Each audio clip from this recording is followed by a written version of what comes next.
Hey, Tara. Hi. This is so exciting. You know what I realized when I started thinking about this? Like, I'm so excited to get to talk to everybody again. Girl, I started sweating. Woo! Okay, If I'm gleaming, it's because I'm excited to see y'all. okay, that might also be because you live in Arizona and it's always hot in Arizona too. Possibly. One of those reasons. Like Possibly. Hey, y'all, where y'all everybody. been? We missed you. Oh my gosh. We did. We do these quarterly, but it seems like it's so long since we talked to everybody. So, hello, hello, hello. Oh, it's so good to see you all again. For those of you that are new, I'm Tara Winston. I am Marilyn Johnson.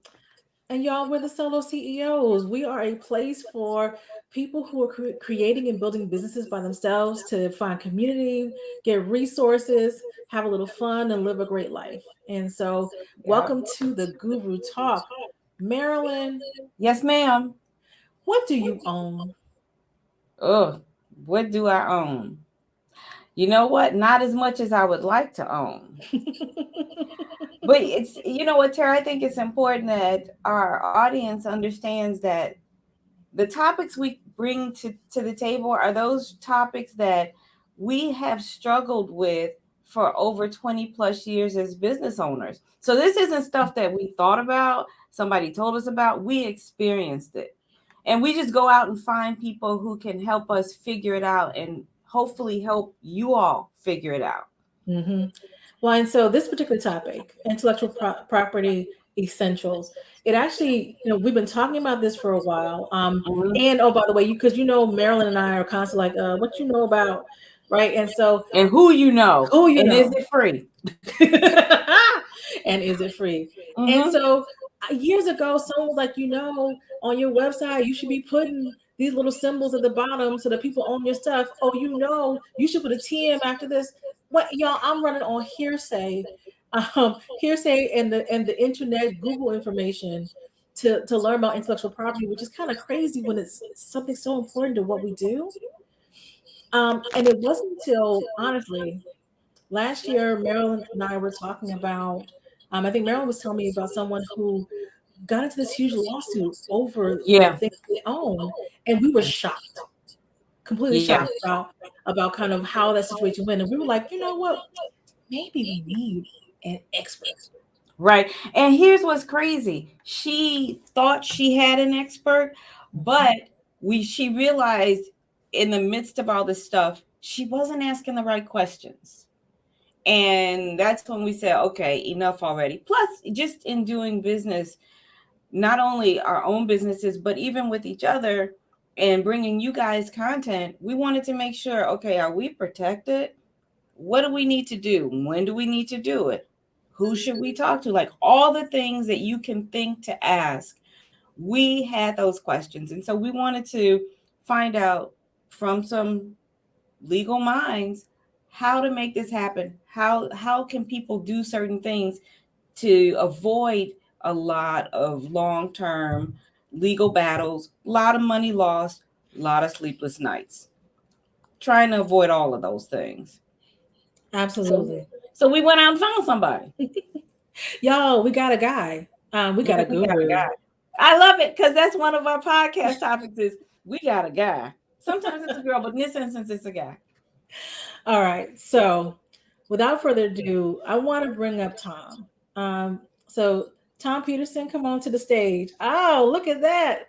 Hey, Tom. Y'all. Nice to see everybody. Glad to be with you. Okay, when I say The we've got rose an between expert, two thorns here now, I guess, huh? The reverse. Wait a Actually, minute, the Tara. reverse of that. Tara, Tom came in on fire. I looked and I said, Tara and I, we both have our names on screen, and Tom is like Prince. He just needs one name, Tom. he's like, "Who is Tom? I'm Tom." Okay, well, let me tell you about one name, Prince Tom. So Tom's got Hmm. over 30 years experience in this whole game. Intellectual property is by far his specialty, but he supports clients across an entire range of legal and business services. He's worked with some of the biggest names in the house, like Georgia Pacific and Nike, and then also startups and businesses like ours, which is why we really wanted to bring him on. Um, Right. So he works with not only with individual clients, but this man is teaching this stuff to the next generation. Right. So whether it's at George Mason, Howard University, even in Northern Virginia, Tom is on top of all this. So Tom, thank you so much for coming. We like I plan to take lots and lots of notes, and I hopefully can get credit in one of your classes at the end of this. So Tom, why don't you go ahead and bring up your slides? Okay. And while Tom does that, I want to remind everybody that get your questions in the chat, right? So Tom's got some slides he wants to share just to give us a foundation on intellectual property basics, and then we're going to have lots of time for Q&A because I know, as someone, as a solopreneur who does services, like so much of what I do is my intellectual property. So look, slides are up. Tom, I'm gonna get out your way. Go ahead and get started. All right. Well, thank you, Tara. And again, I'm glad to be with you this afternoon. Look forward to having a lively Q&A session. But let me just give you a little bit of my background. I have a JD degree from Cleveland Marshall College of Law. That's in Cleveland, Ohio, obviously, the Cleveland State University. Also have a double E degree, electrical engineering, from Youngstown State. As you can imagine, I'm from Ohio originally, but been down in the Washington, D.C. area for the last 35 years or so. And my practice is exclusively intellectual property rights law, although that entails quite a bit that gets it out beyond just IP per se. But anyway, I want to talk to you a little bit about IP law. And I want to begin by talking about the four basic types of IP rights. There's a patent, which protects an idea. Copyright protects the expression of an idea. A trademark identifies the source of origin of a product or service. And then finally, a trade secret, which is information that has economic value because it is generally not known to the public. Now, let's tie all of this together and see how these four areas of IP law work together to essentially build a fence around a product or a service that somebody has come up with. Let's start with a basic share. Let's suppose that somebody came up with the idea of a basic share. And like you can see on the screen. Now, what a patent does is involves two concepts.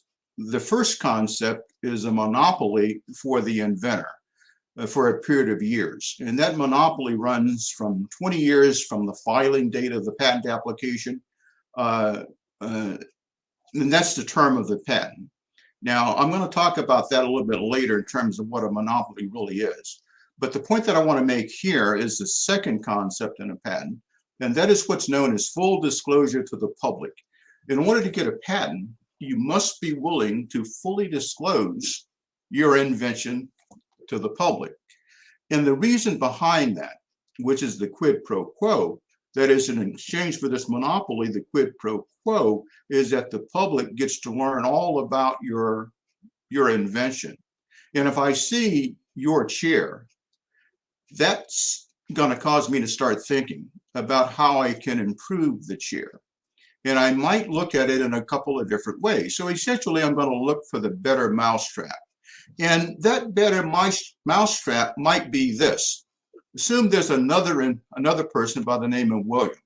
William comes up with the rocking chair. And he's motivated to do this by looking at the basic chair. So having looked at the basic chair, he asked himself, well, how can I make this better? And so he comes up with the idea of a rocking chair. And that's the magic of how patents work. Society gives the inventor a monopoly, but then society gets this idea of full disclosure. Now, the inventor, the new inventor, William, can also get protection on his rocking chair. And let's start with that. And I'll explain the difference between a patent on this chair and a patent on the rocking chair in a second. But let's start with the fact that William came up with this idea for a rocking chair. And it's kind of like based on the four-legged chair, but he improves it. comes up with a rocking chair. So William gets a patent on his rocking chair. And let's also assume that William's going to go into business making rocking chairs and selling them. So he needs a name for the rocking chair. He needs to call it something. In other words, he needs a trademark. So he comes up with the trademark Magic Rider to protect his chair. Now, what a trademark does is to protect the source of origin of chairs under this mark as coming from William. So what's going on here is, in fact, let me go back to my first slide, because I wanted to point out a couple of things. Let me start again with patents, then copyrights, trademarks, and trade secrets. And I'm going to go through these again with these illustrations, but I should have pointed that out earlier. So now we've got a trademark.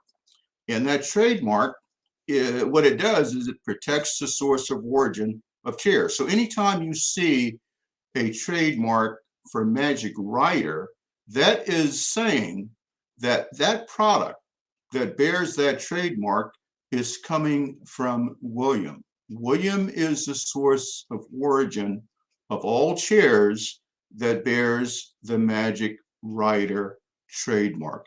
That's the function of a trademark. It protects and identifies the source of origin of the product that bears the trademark's name. Now, William also is going to be manufacturing these chairs in a plant.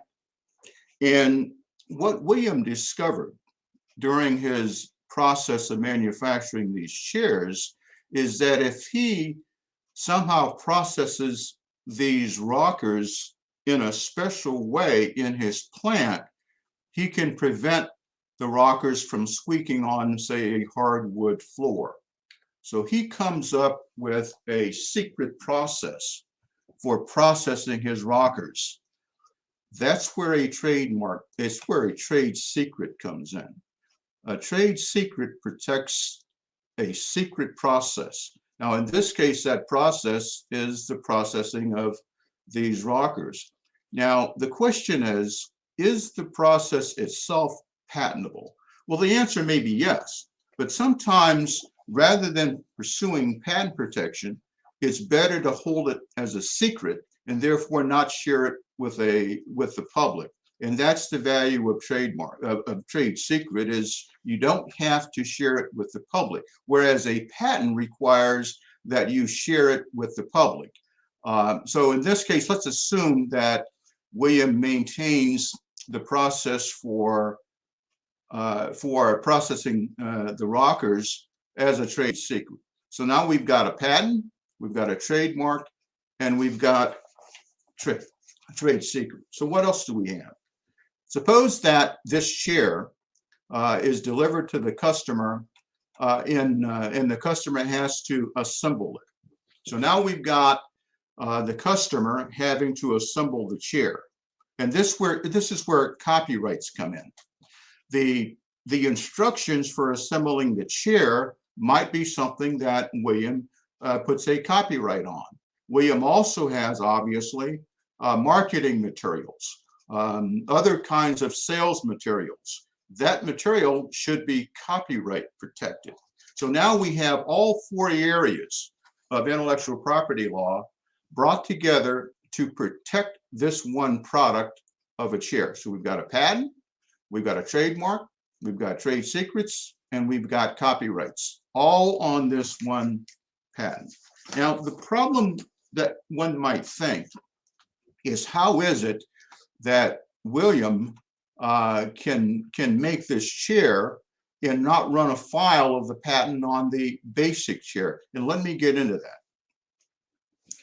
In order to get a patent, the patent office has to agree that your invention is novel or unobvious. So when the patent examiner was comparing William's rocking chair to the prior chair, the examiner concluded, obviously, that the chair that William came up with was not novel or different, and also not an obvious extension of the basic four-legged chair. Now, the point that I think many people don't understand is that a patent does not give the patent owner the right to make the invention or do anything with it. Let me say that again.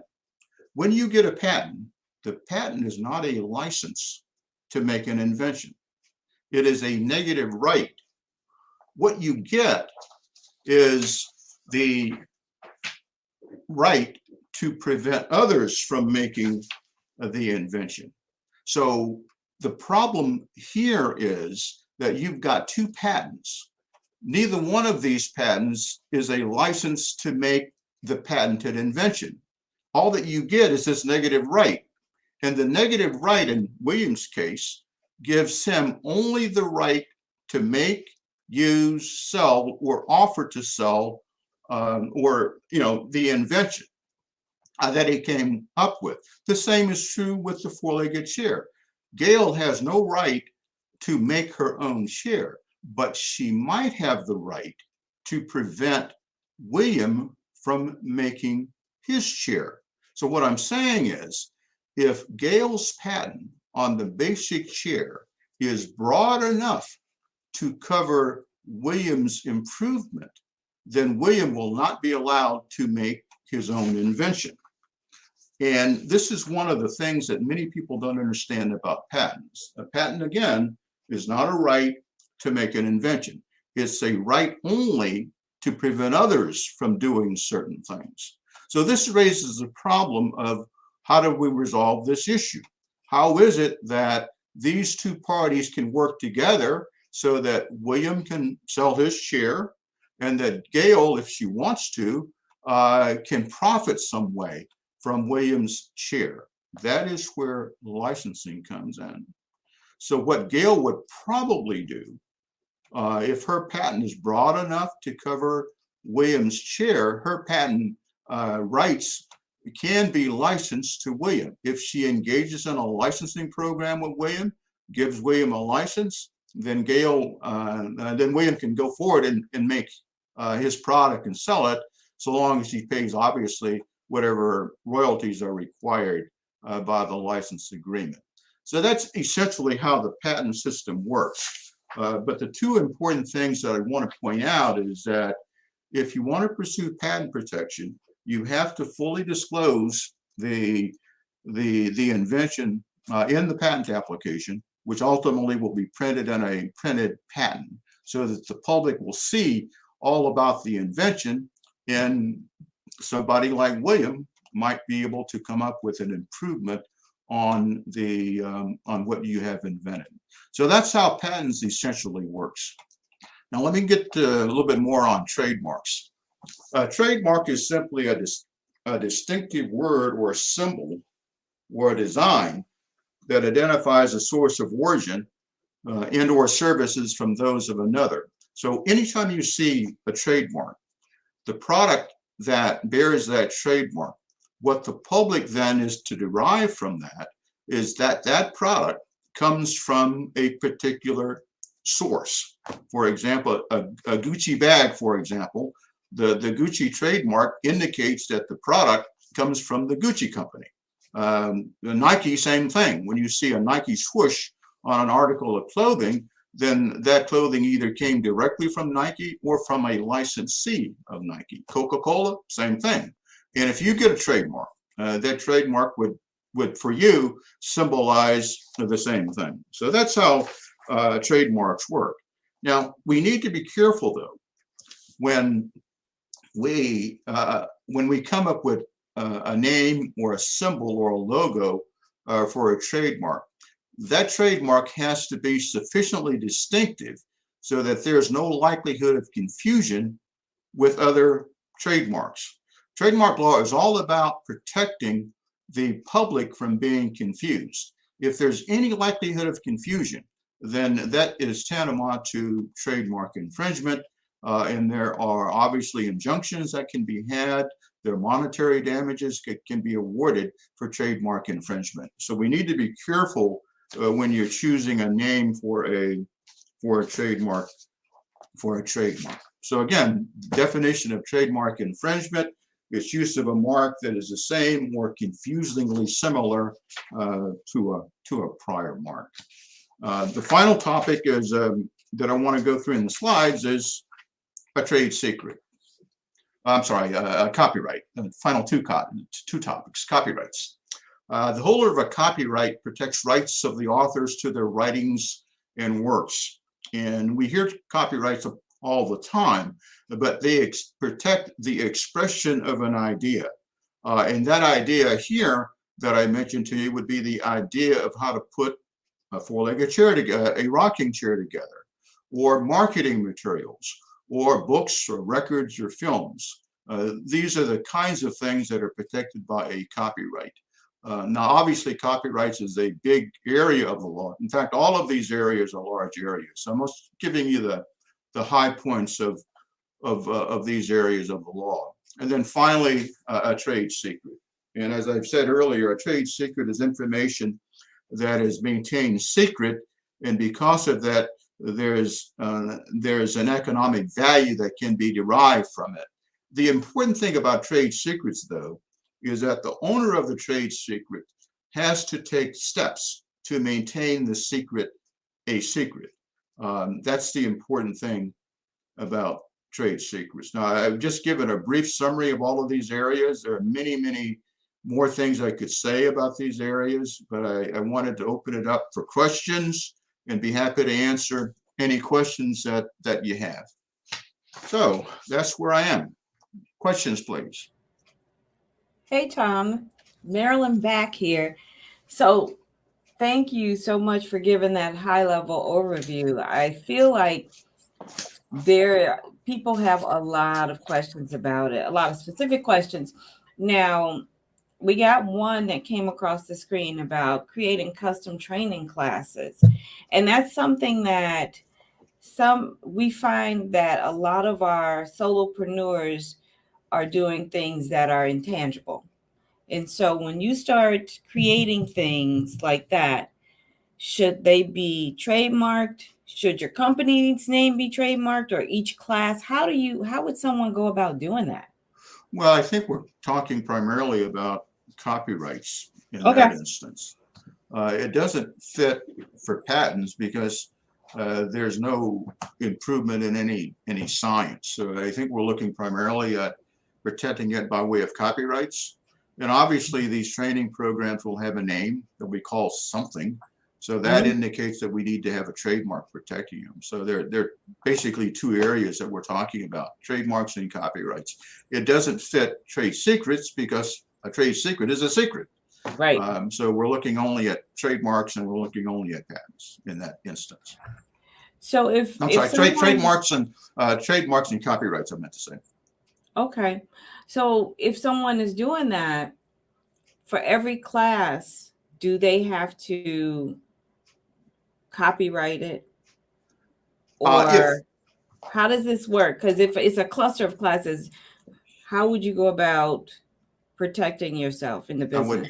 I would copyright every class. The copyright process, the registration of a copyright, is fairly straightforward. The costs are not that high, but it's better to, now there could be, even though it might be separate classes, there's probably some core material, right, for each class.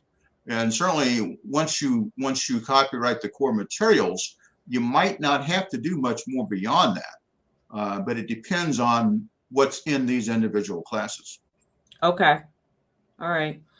Now we have another question that came through. It says, I sell and share digital products. Is it sufficient enough to photocopyright by me on it? Well, the products should bear a copyright notice, yes, and the products should be registered in the Copyright Office. So that's pretty clear. Beyond that, I'm not sure that there's any. It depends on what the digital product is. If it's software, if it's downloadable software, depending on how the software operates, there might be some opportunity for patents, but that would be a stretch.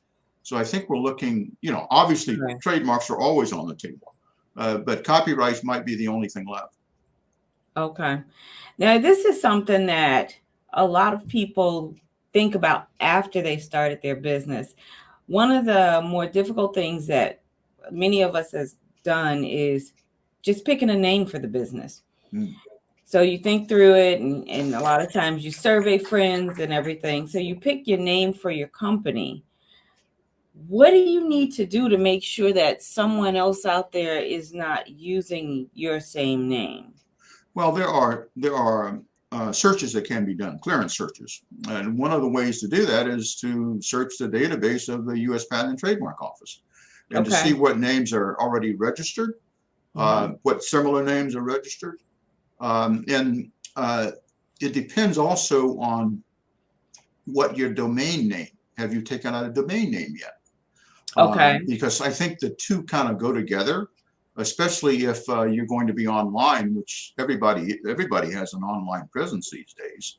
So I think selecting a trademark and selecting a company name go together with getting an available domain name. I will tell you, and you probably know this already, that all of the good domain names are already taken. I was reading some articles a couple of weeks ago that it's almost impossible to get a 5-letter or a domain name that is shorter, that is 5 characters or shorter. All of those, that the entire alphabet has been reserved. And so, but the thing too is, it's a catch-22. You want your domain name to be descriptive of your business, but trademark law prohibits a trademark from being descriptive. So there's this catch-22. That's interesting. Yeah, so it is a catch-22 kind of a thing, but but the two things have to go together. But to get back to your question was, in order to be sure that you're not stepping on anybody else's feet, the thing to do is to engage someone like my firm to get that plug in there. Right? Yeah, to conduct a trademark search to be sure that you are not going to run into to mitigate the risk of running into legal issues. The reason I phrased it that way is, lawyers can't give guarantees; they can only give opinions. And so there are things that lawyers can do to advise and help mitigate issues that you might run into. But a trademark search is the way to go. Okay, and then once you've done that, if there's no conflict, then you should register. Well, yeah, if that's correct. You should always have a registration if there's nothing that prevents it from doing so. Now, what will happen is the application for registration will be filed, and then in about 5-6 months, it'll be examined by a trademark attorney in the trademark office. And the trademark attorney will do a search, him or herself. And they will make an evaluation as to whether what you're trying to get registered is the same or likely to cause confusion with an existing registration or an existing application for registration. And that's the filter that the government has. I will also tell you that there is a move afoot to try to purge from the database trademarks that are actually not being used in commerce, because it's important that a trademark be used in commerce continuously in order for the trademark to be valid. If you stop using it, even for a short period of time, that could cause the trademark to be found no longer registrable, canceled, in other words. So then it's automatically canceled? Well, it's not automatically canceled. Okay. What happens is periodically, the owner of the mark has to show to the patent office that the mark is still being used in commerce. The first time that happens is between 5 and 6 years after the mark has been registered. So if you register the mark today, then between the 5th and 6th anniversaries of the registration, Okay. you must file what is known as a statement of use and provide evidence to the trademark office that the mark has been used continuously and still is being used. And this is what the problem is. This is a problem that the trademark office is trying to clean up, because what happens is startup companies go into business, they get a mark registered, and for whatever reason, the business goes out of business, or they move to a different mark, and now you have this mark on the books informing the public that it's a valid mark, when in fact it's not, because the mark is no longer being used. The common way to get that problem resolved is that if you want to register a mark and there is an existing mark already registered, then, and you find out that that existing mark is not being used, there is a procedure called a cancellation procedure that could get that unused mark canceled from the record, and that would clear the way for you to go forward. But there are ways to get around some of these issues. Well, it sounds like it's a lot. It's very detailed, so it's good that we're talking to you, because at the end of this conversation, what I hear a lot of is, I just need to call Tom. But well, this is the reason why, you know, when I was trying to filter the things I would talk about, we would be here for days otherwise. I can and see. That's why I, you know, just spent a few minutes just highlighting some of these things. Yeah, no, thank you. We have a couple more questions I want to get to. So Steve asked, if you are creating a unique design for an article of clothing, should you copyright or trademark the design to protect it from being copied and reproduced without your permission? Well, trademarks, again, is going to identify the source or origin of the clothing. That has nothing to do with the clothing per se. Okay. So, but you want to, as I said, trademarks are always on the table. Copyrights and design patents come to mind here. You obviously would want to get a copyright on the design of the drawings of the clothing. You might also consider getting a design patent. There are 3 types of patents. In the chair example that I gave you, I was talking about a utility patent. A utility patent is something that does something useful, something that provides some useful benefit to society. So most people go after utility patents, whether they're on clothing or articles, whether they're on chairs or other things. Software can be protected, but it's more difficult these days based on some Supreme Court cases. But there is what's known as a design patent. That's the second type of patent. And then there's a plant patent as well. A plant patent is like vegetation. A tomato that ripens in the dark, for example, might be something that you would get a plant patent on. But getting back to the clothing, a design patent protects the ornamental look of an article of clothing or some other thing. So the way to protect the clothing the unique design of the clothing would be, I would think, a design patent. Now, if the clothing had some feature about it that provided a useful benefit. For example, and this is far-fetched, but suppose that the clothing had a sewn-in belt that was elastic, and there was something about the elastic that gave you a particular feel and fit. And it was because of the chemistry in the plastic. We could, add more things to it, and we could get into the concept of a utility patent.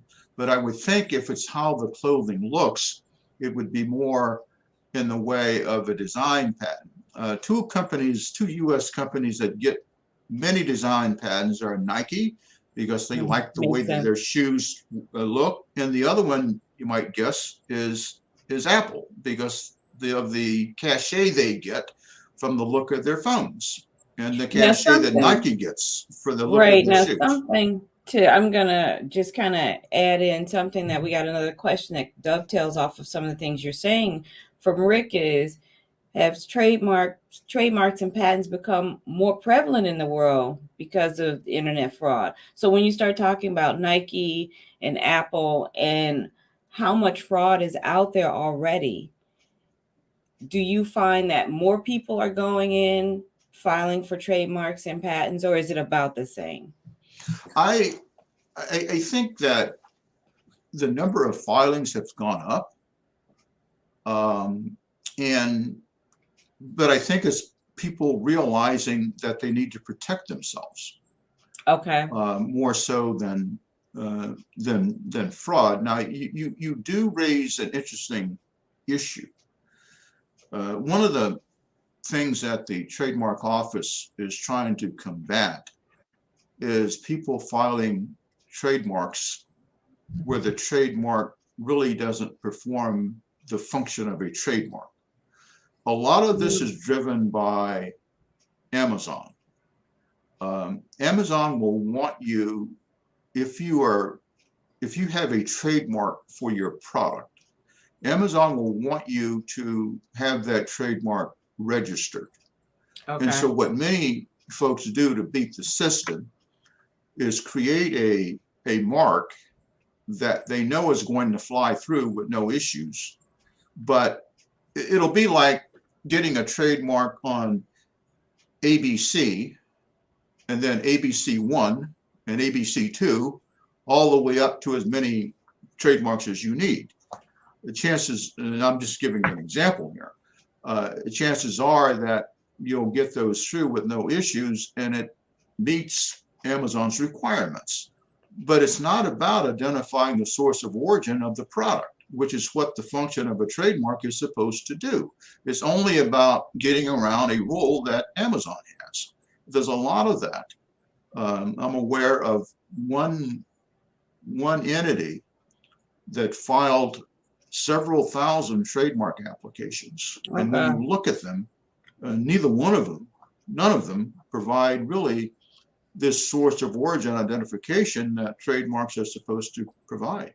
So then let me ask you this, because I've heard of this several times. It's called the poor man's copyright. Are you finding people doing that where if you don't have a lot of money, because it sounds like some of these things that you're talking about, it's going to cost some money. But for folks who are just starting out, or even if you haven't started out, but you just don't have a lot of money, according to Steve is asking, does a poor man's copyright of mailing an unopened certified copy of your design work? Especially when you start saying, hey, there are people out here who it seems like they're flooding the market. The thing is, it does cost money to do these things, but it will probably cost more money not to do them. Fair. It's a big picture kind of a thing. Okay. Now, I think what is meant by the poor man's copyright is essentially relying on what is known as common law. A person has copyright protection when the work comes into existence. So when you write a play, you automatically have copyright protection, automatically. However, you get better protection if you then have that federal registration, having it registered in the Copyright Office. But as opposed to nothing, then the poor man's copyright is better than nothing. But the cost of getting it to where it needs to be is surprisingly not that expensive. So then, Tom, I'm gonna fold into what Shell is asking, because she says and I've read her blogs, which are really great. She writes several blogs and articles, and she posts them on the website. And she says, we have a trade name and a trademark on the actual service business now. Do I need to take the steps to copyright what we publish on our website, or since we already have a trademark and it is published on our website, are my articles protected? Well, let's distinguish again between what a trademark does and what a copyright does. Okay. A copyright protects the expression of an idea. A trademark identifies only the source of origin of those articles. And so they're two different things. But I think the focus here is back on the trademark side. In terms of anything that is written, my suggestion is put a copyright notice on it, and to at least that, even if it's not federally registered, and rely on common law copyrights. But for things that are going to be around, for example, if somebody writes an article that is a, shall we say, the definitive article as to something, then I think that's worthy of getting it protected beyond just relying on common law copyright law. Because now it's that makes a lot of sense, because I know a lot of times people are drafting different documents and publishing them, and sometimes folks find good pictures or quotes on the internet. Can they use them? Well, everything on the internet is, well, let me say it this way. When you download something on the internet, you are making a copy. And if you are not authorized to make that copy, that is a copyright violation. The reason why people get away with it is because it would be almost impossible to arrest everybody who has downloaded something off the internet. Because it happens every day. Everybody does it. The only time you go after these people is when it's being done on a large scale by a single entity, for example. For example, there are cases, I won't get into the details of some of them, but if you download a movie and if a lot of people do that, Warner Brothers is probably going to go after you.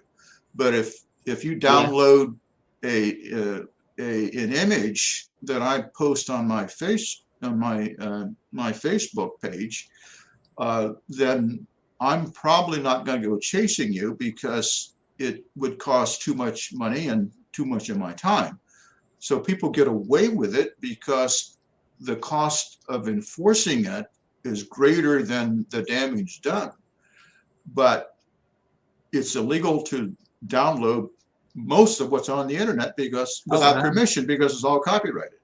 Wow. Well, it sounds like a lot of us would be in hot water if we took it too far. Well, the thing is, everybody does it that way, and unless you are downloading these things and selling them, you mentioned that that I teach a business law class, and I use materials from the publisher in my class, which is fine because it's copyrighted, but that's one of the exceptions. Education is one of the exceptions to copyright law, but what I couldn't do is sell it to them.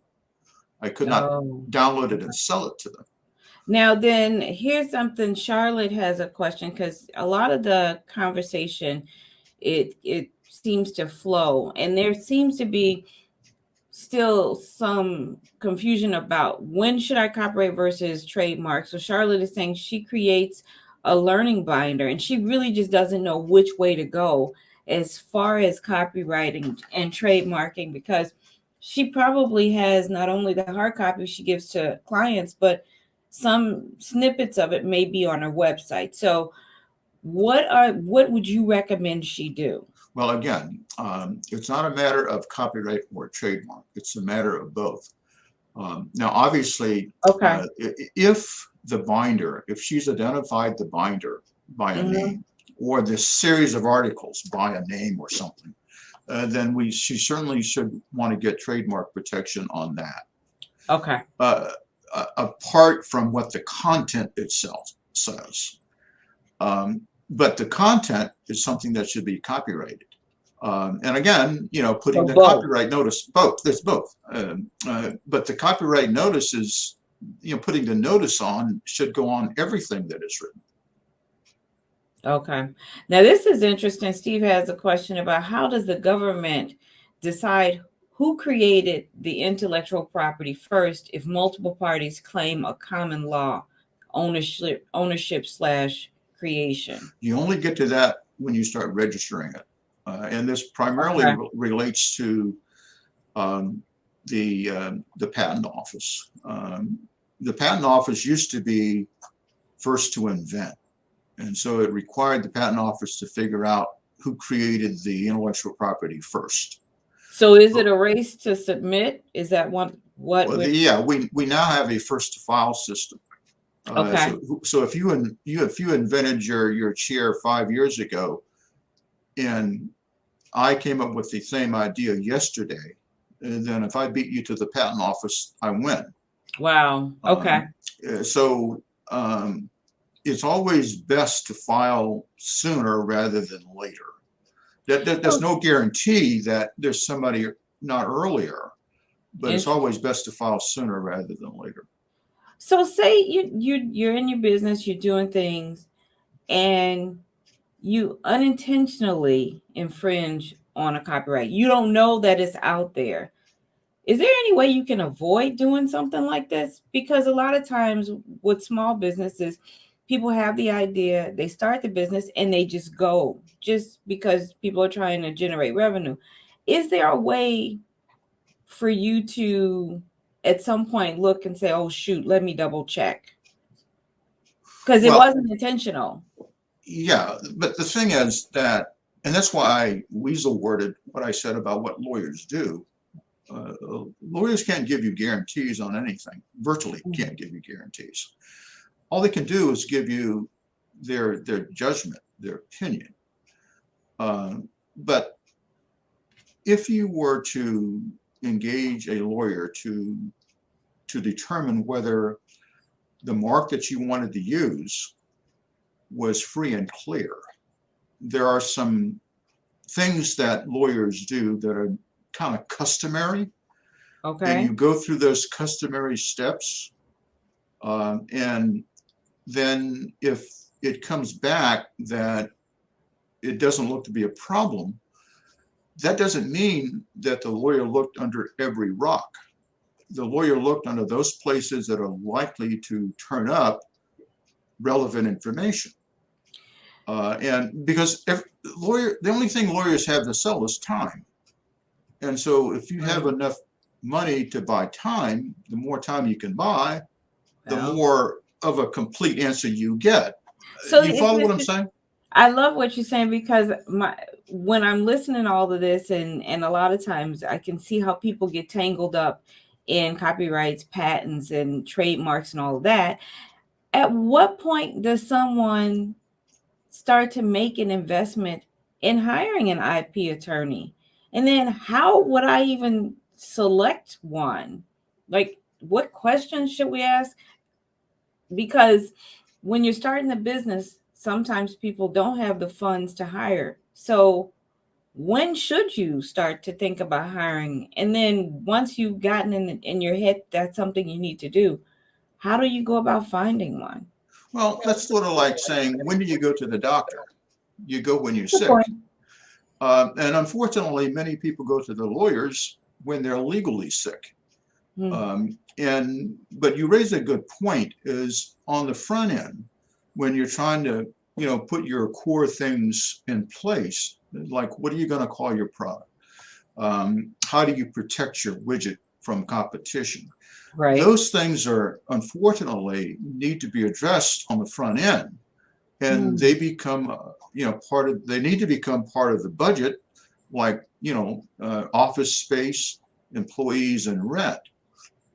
Because what could happen is you will end up building your business to a point where you're starting to get market share, and your name gets out there, and now you run into a problem, an IP problem that you've got to deal with, and you may have to stop at that point. So it's a matter of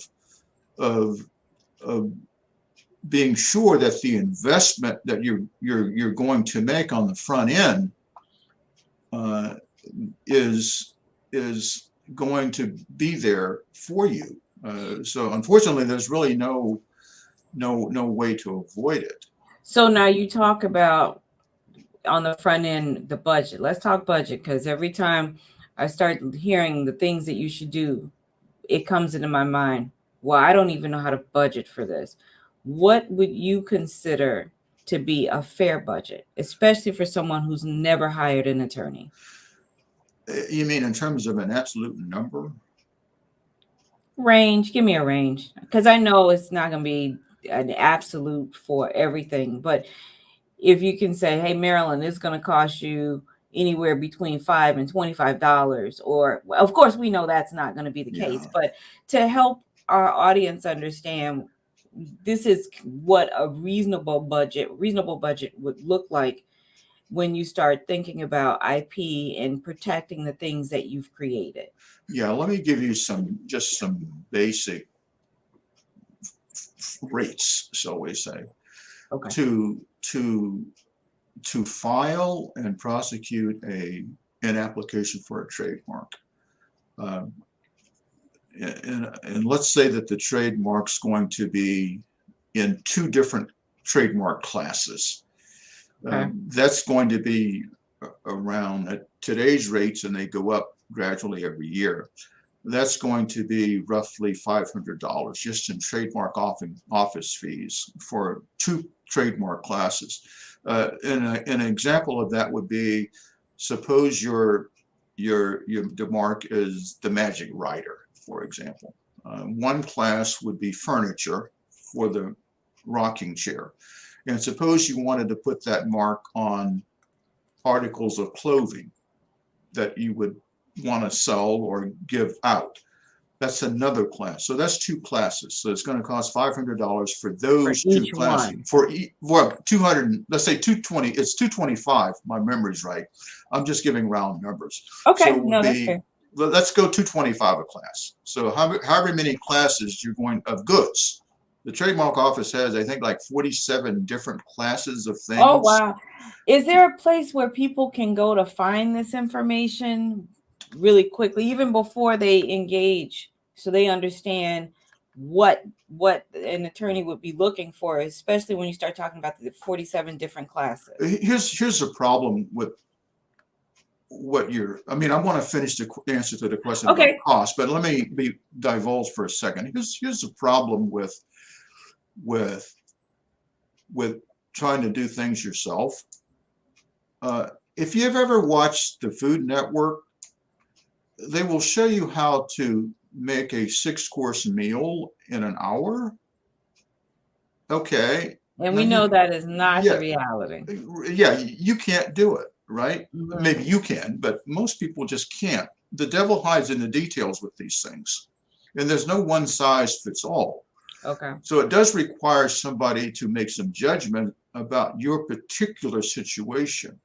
But getting back to the cost, let's say it's $500 in basic filing fees for the trademark office. And now the attorney's fees, which is the biggest part of it. And attorneys, the only thing attorneys have to sell is time.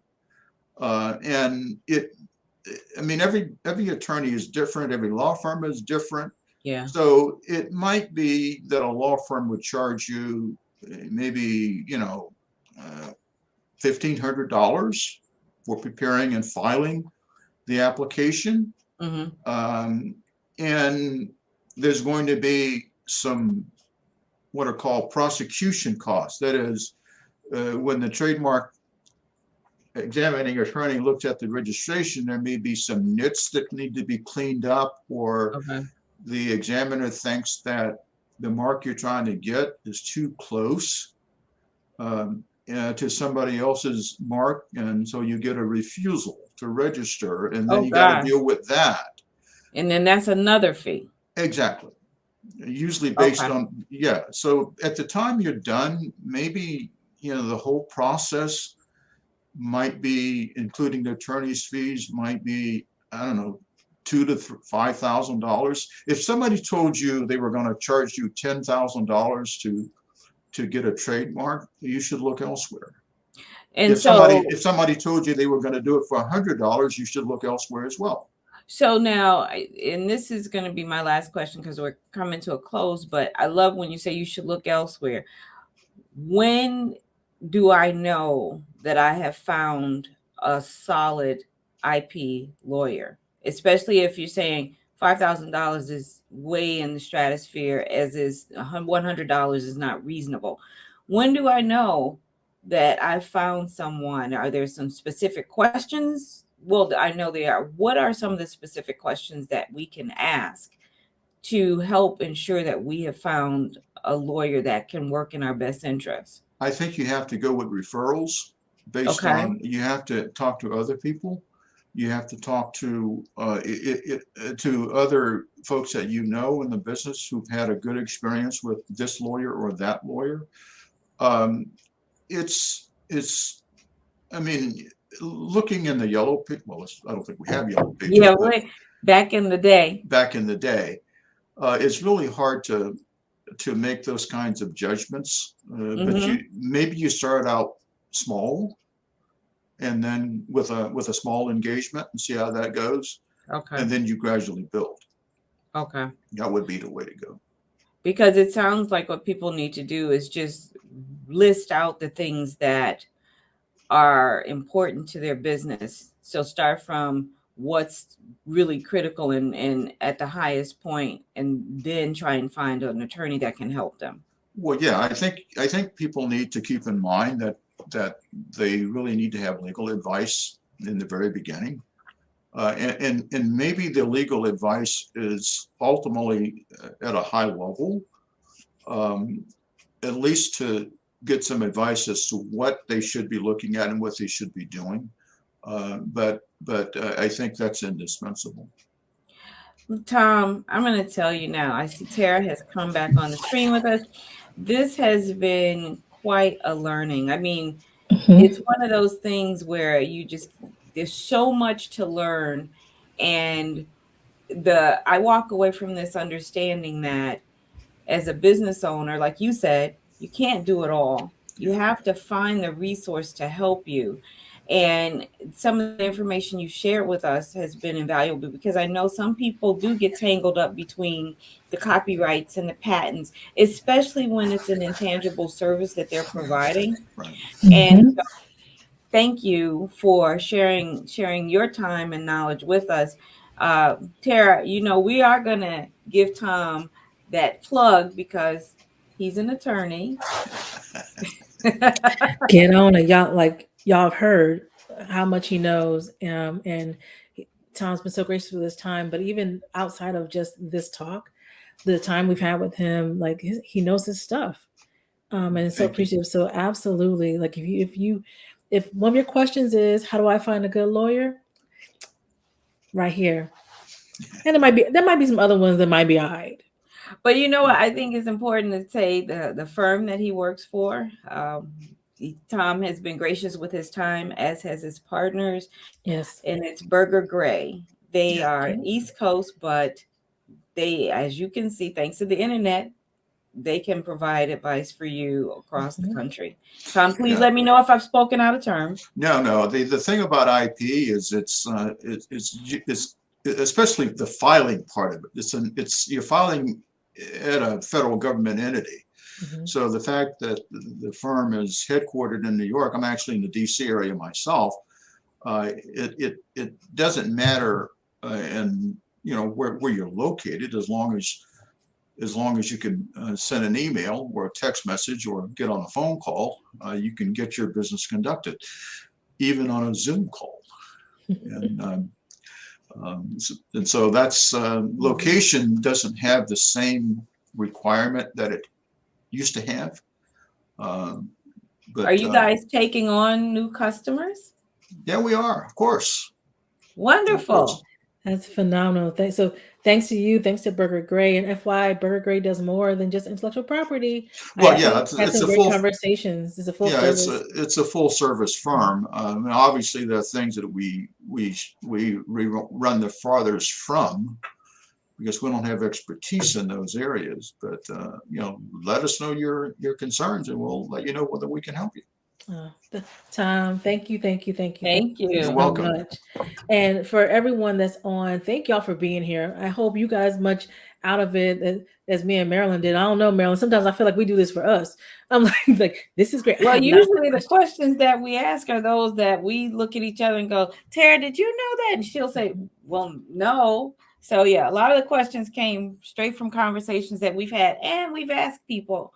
But I appreciate everybody dropping their questions in. I mean, this was an intense learning session.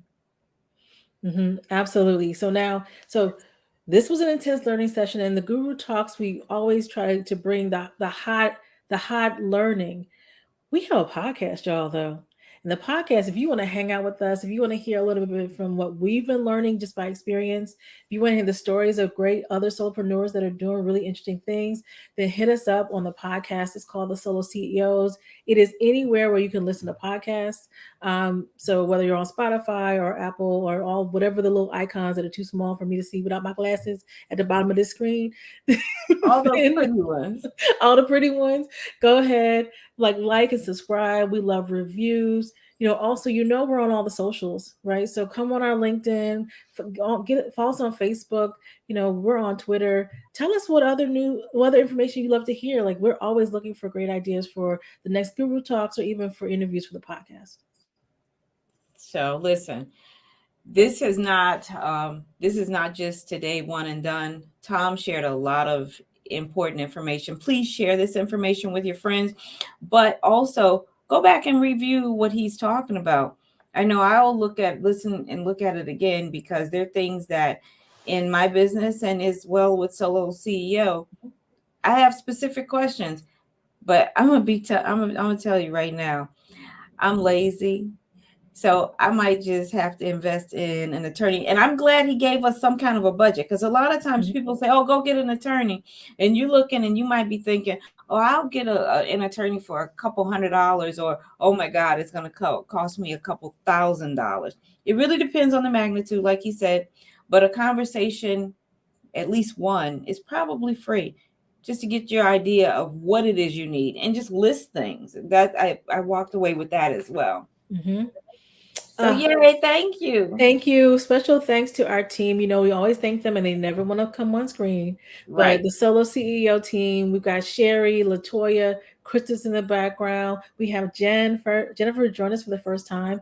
Thank y'all for making sure that we look, sound, and show up at our best.